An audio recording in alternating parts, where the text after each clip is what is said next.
Selamat pagi semua, di sini kami dari kelompok 1 akan membahas tentang analisis investasi sektor publik.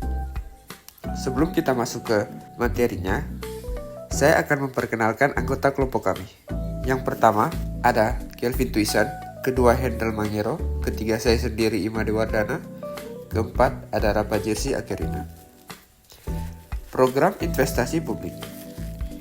Investasi publik digunakan pengambilan keputusan untuk mendukung pelaksanaan program, kegiatan, dan fungsi yang menjadi prioritas kebijakan. Pengeluaran untuk investasi publik harus mendapatkan perhatian yang lebih besar dibandingkan pengeluaran rutin.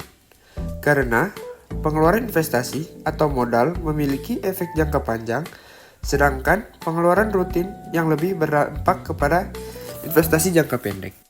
Kesalahan dalam pengambilan keputusan investasi tidak saja akan berdampak pada anggaran tahun berjalan, namun juga akan membebani anggaran tahun-tahun berikutnya. Dalam praktiknya, terdapat permasalahan yang sulit diselesaikan antara lain: 1. Memastikan bahwa program investasi publik yang diajukan merupakan program yang komprehensif. Kedua, memperkirakan pengeluaran yang dibutuhkan di masa yang akan datang. Ketiga, mengevaluasi relevansi proyek-proyek yang ada. Selanjutnya, penentuan kebutuhan investasi publik. Penentuan kebutuhan investasi publik berkaitan dengan jumlah anggaran yang akan ditetapkan bagi masing-masing unit organisasi. Analisis yang mendalam sebelum dilakukan investasi sangat penting dilakukan karena investasi publik berkaitan dengan masalah transparansi dan kewajaran anggaran. Ada beberapa cara dalam menggolongkan asal-usul investasi. Salah satu penggolongannya adalah 1. Investasi penggantian, kedua investasi penambahan kapasitas, dan ketiga investasi baru. Berikutnya kita masuk ke dalam aspek kelayakan investasi. Di dalamnya, yang pertama ada aspek teknis. Aspek teknis merupakan bagian penting dari analisis investasi yang harus dipertimbangkan. Jika suatu usulan investasi sudah tidak layak dilihat dari aspek teknisnya, maka usulan tersebut menduduki prioritas pertama untuk ditolak. Kemudian, ada aspek sosial dan budaya. Aspek sosial budaya ini menyangkut pertimbangan pendistribusian pelayanan secara adil dan merata, sehingga mampu memberikan manfaat yang besar bagi masyarakat. Aspek sosial budaya mencakup juga aspek legal dan lingkungan. Kemudian, aspek ekonomi dan finansial. Pertimbangan aspek ekonomi meliputi kegiatan menganalisis apakah suatu proyek yang diusulkan akan memberikan kontribusi yang nyata terhadap pembangunan perekonomian secara keseluruhan dan apakah kontribusinya cukup besar dalam menentukan penggunaan sumber-sumber daya yang digunakan. Aspek finansial menerangkan pengaruh-pengaruh finansial dari suatu proyek yang diusulkan. Kemudian yang terakhir ada aspek distribusi. Keputusan investasi merupakan keputusan yang perlu dikaitkan dengan masalah distribusi pelayanan publik secara adil dan merata. Berikutnya kita masuk ke dalam faktor-faktor yang mempengaruhi investasi publik. Yang pertama ada tingkat diskonto. Diskonto atau discounting adalah proses untuk mengkonversi satu atau serangkaian arus pendapatan mendatang menjadi nilai kini. Faktor diskonto adalah nilai kini atau present value dari $1 atau rupiah yang diterima di masa mendatang. Kemudian ada inflasi. Penilaian investasi harus memperhitungkan perkiraan tingkat inflasi. Selanjutnya ada risiko dan ketidakpastian. Required rate of return akan semakin tinggi jika risiko investasi naik. Yang terakhir ada capital rationing. Capital rationing adalah keadaan ketika organisasi menghadapi masalah ketersediaan dana untuk melakukan pengeluaran investasi. Dalam keadaan seperti ini, terdapat beberapa alternatif investasi yang dapat dilakukan, akan tetapi tidak tersedia cukup dana untuk membiayai investasi-investasi yang diajukan. Oleh karena itu, harus dilakukan perankingan investasi. Selanjutnya kita masuk ke dalam investasi dalam sektor publik yang dibagi menjadi dua, yaitu yang pertama ada investasi jangka pendek. Investasi yang digolongkan sebagai investasi jangka pendek meliputi yang pertama ada deposit berjangka waktu 3-12 bulan dan dapat diperpanjang secara otomatis. Yang kedua, ada pembelian surat utang negara atau SUN pemerintah jangka pendek oleh pemerintah pusat maupun daerah dan pembelian SBI. Yang kedua, ada investasi jangka panjang. Investasi jangka panjang ini dibagi menjadi dua menurut sifatnya. Yang pertama, permanen, yaitu investasi yang dimaksudkan untuk memiliki berkelanjutan dan dimaksudkan untuk mendapatkan dividen. Yang kedua ada non-permanen, yaitu investasi jangka panjang yang dimaksudkan untuk dimiliki secara tidak berkelanjutan. Selanjutnya saya akan membahas tentang pengakuan, pengukuran, dan metode penilaian investasi. Yang pertama, pengakuan investasi eksistensi dari kepastian yang cukup bahwa manfaat ekonomi yang akan datang atau jasa potensial yang akan diperoleh memerlukan sesuatu jaminan bahwa suatu entitas akan memperoleh manfaat dari aset tersebut dan akan menanggung risiko yang mungkin timbul. Yang kedua, pengukuran investasi untuk beberapa jenis investasi.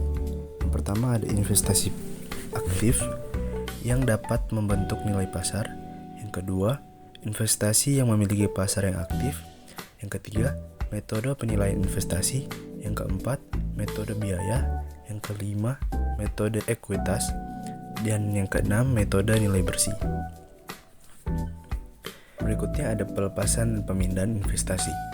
Pelepasan investasi pemerintah dapat terjadi karena penjualan atau pelepasan hak karena peraturan pemerintah dan sebab-sebab lainnya. Pelepasan investasi pemerintah dapat dilakukan hanya terhadap sebagian investasi. Apabila pelepasan hanya dilakukan untuk sebagian investasi, maka nilai investasi yang dilepas dihitung dan menggunakan nilai rata-rata tersebut. Nilai rata-rata diperoleh dengan cara membagi total nilai investasi terhadap total jumlah saham yang dimiliki oleh pemerintah. Penyajian dan pengungkapan investasi. Yang pertama, penyajian investasi dalam laporan keuangan investasi jangka pendek disajikan pada pos aset lancar di neraca, sedangkan investasi jangka panjang disajikan pada pos investasi jangka panjang sesuai dengan sifatnya, baik yang sifat permanen maupun non-permanen. Yang kedua, pengukuran investasi. Yang pertama, kebijakan akuntansi untuk penentuan nilai investasi. Yang kedua, jenis-jenis investasi. Investasi permanen dan non-permanen. Yang ketiga, perubahan harga pasar baik investasi jangka pendek maupun investasi jangka panjang. Selanjutnya, pengakuan hasil investasi. Pada penilaian investasi dengan memperhatikan metode biaya, terdapat dua hal yang harus diperhatikan saat mengakui hasil investasi. Yang pertama, apabila hasil investasi yang dibagikan berupa cash dividend, maka besarnya kas yang diterima tidak berpengaruh terhadap besarnya jumlah investasi. Penerimaan hasil investasi dicatat sebagai penambahan kas dan pendapatan hasil investasi. Yang kedua, apabila hasil investasi yang dibagikan berupa saham, maka besarnya bagian laba berupa dividen yang akan menambah besarnya jumlah investasi. Dengan demikian, secara otomatis jumlah yang diinvestasikan dalam investasi permanen juga akan bertambah.